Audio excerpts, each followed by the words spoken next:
a lot of context to bring. So, I've mentioned it a couple times on the show. As primetime Deion Sanders says, give me my theme music.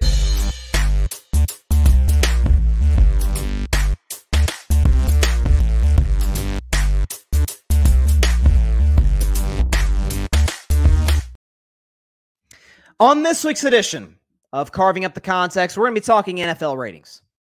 Now, this has been a subject that I've discussed at length for years now on Carving It Up.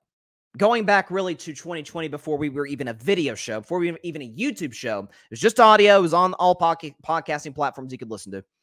And the whole narrative, especially around the dreaded election season, regarding the NFL's falling ratings. Not quite as impressive as years past. Kind of down from the year before. And the Super Bowl ratings in some ways reflected that. People weren't as tuned into the NFL. And it had everything to do, according to some out there, to a boycott.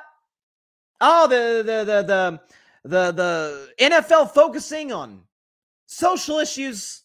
We're here, keep politics out of sports. We are here to watch the NFL. Nobody said you weren't here to watch the NFL. Neither did the NFL itself. And folks out there said, we're going to boycott the league. And I'm not necessarily just talking about one side. The other side, in some respects, kind of said the same in a different respect.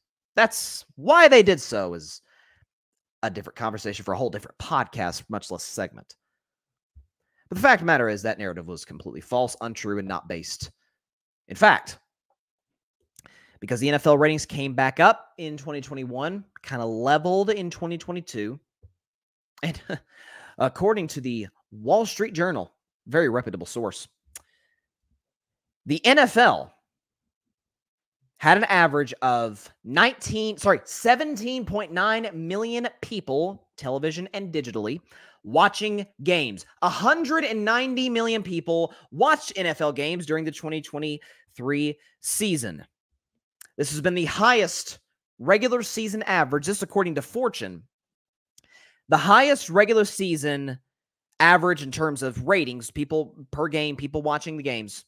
Highest average since 2015, and second since they've tracked this back to 1995. In other words, the NFL has never been more popular. And in some respects, I would argue at least, the NFL's never been more socially and politically active and aware. You can't go to a football stadium, the last 4 seasons at least, without seeing end racism in the back of the end zones. Socially aware, socially active. A couple of years ago, when now former NFL defensive lineman Carl Nassib came out as gay, they endorsed the Trevor Project, which is a suicide prevention program for LGBTQ plus kids out there. Socially active, socially aware, endorsing certain causes, and funny, it didn't affect people watching the games. At least that's what the ratings say. Monday Night Football, fun fact, saw an average of 19.4 million people watching their games on average. That's a 30 in television. This is huge. A 30% increase. The NFL season in totality, for those wondering, saw, if you include Fox, CBS, NBC, ESPN, ABC, Amazon Prime, Peacock, all the different streaming services and channels that showed NFL games, they saw a 7% increase collectively in the ratings. 93 of the top 100 television live broadcasts were NFL game, including all of the top 20. The league has never been more popular. And in some respects, a lot of the credit can be attributed to an individual who some cannot stand and say they've seen enough of. Again, ratings reflect otherwise. An individual by the name of Taylor Swift, who, of course, has had this very high-profile relationship and romance with Chiefs tight end and future first-ballot Hall of Famer Travis Kelce. It has been a story, forget the NFL, in pop culture, worldwide it seems. Taylor Swift has done something too. Because what Taylor Swift does, because of the power that she generates, and very few human beings on the planet can say this, they move the needle. I think Beyonce's in this category. Michael Jackson in his prime was in this category. Not many folks can say this. They moved the needle. They literally change how you... Tiger Woods did this in golf. You changed your schedule based on where they were, when they were performing or playing or whatever the case may be, acting in, singing in.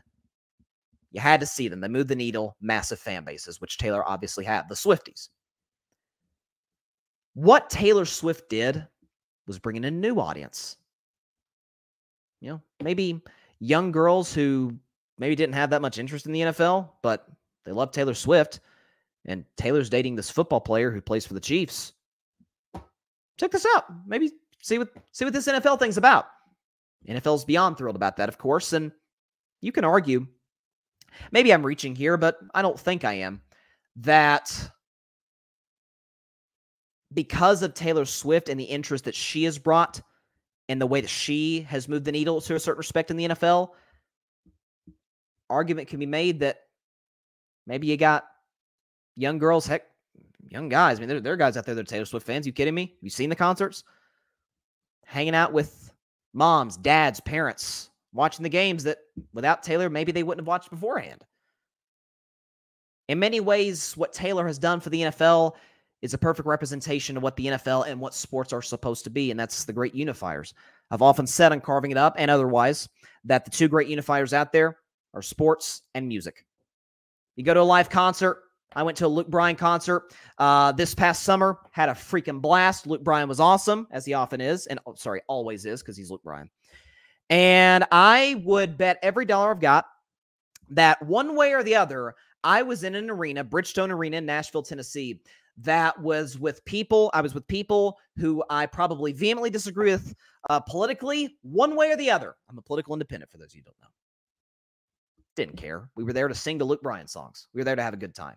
That's what sports is. That's what makes sports great. That's what makes the NFL great. And in some ways kind of almost gives it an advantage, at least from the guys in the locker room, because there's 53 players on an NFL roster, more than baseball, way more than basketball. Different cultures, different ethnicities, different races, religions, political affiliations, and worldviews coming together for a common goal and a common cause. And what has really bothered me about this whole boycotting the NFL thing, not just that it's not true, and I love, this is why I created this segment, dispelling false narratives. It's the fact that it goes against everything that the NFL and sports are supposed to be. Unifying, bringing people of different backgrounds together. Argument can be made that if many in Washington followed the model of sports, of the National Football League, we'd look very different because we have a lot more in common than we don't. So what the NFL ratings reflect, maybe we're not quite as divided as folks out there in power, different pundits out there are telling us. Most watched season in a decade, and the second most watched season since they've tracked it according to according to Fortune, since 1995. Monday Night Football ratings through the freaking roof. The same can be said about the NFL ratings in general. Again, I repeat, 93 of the top 100 broadcasts, live television broadcasts in the year of our Lord 2023 were NFL games. The league's never been more popular, while simultaneously never being more socially outspoken and aware. It didn't impact the ratings. Kaepernick did not impact the ratings. The whole social justice movement of 2020 after George Floyd, it didn't impact the ratings. The election impacted the ratings. I can show you right here the Super Bowl ratings since 2000. Remove this real quick. Since 2012. Look at every year since every election year. It kind of impacted the ratings. 2013 was following an election. Ravens and 49ers, 109 million, came back up to 113 in 2014. In 2017, that was following the 2016 season in a highly controversial election between Trump and Hillary Clinton. 114 mil stayed the same as 2016, 114 mil, but then came back up to 118 in 2018. 2021 was following the Trump-Biden election. Looks like that's going to be Trump-Biden part one. 100 million people watched the Buccaneers play the Kansas City Chiefs. That was down from 113 the year prior, went back up to 112 in 2022. It has always been the election. You know, there's an old saying, it's the economy, stupid. It's the election, stupid. And I would argue that in the next 8 months, they're probably going to come back down. because you're going to have pundits actively trying to divide us in a certain respect. You're going to have a highly polarizing and highly controversial election, likely between two individuals who could not be more different. Attention will be turned towards CNN, Fox News, CBS, MSNBC, News Nation, the whole bit. And once the election cycle passes, we'll go right back to watching our football. The NFL's never been more popular, and it'll only continue to grow.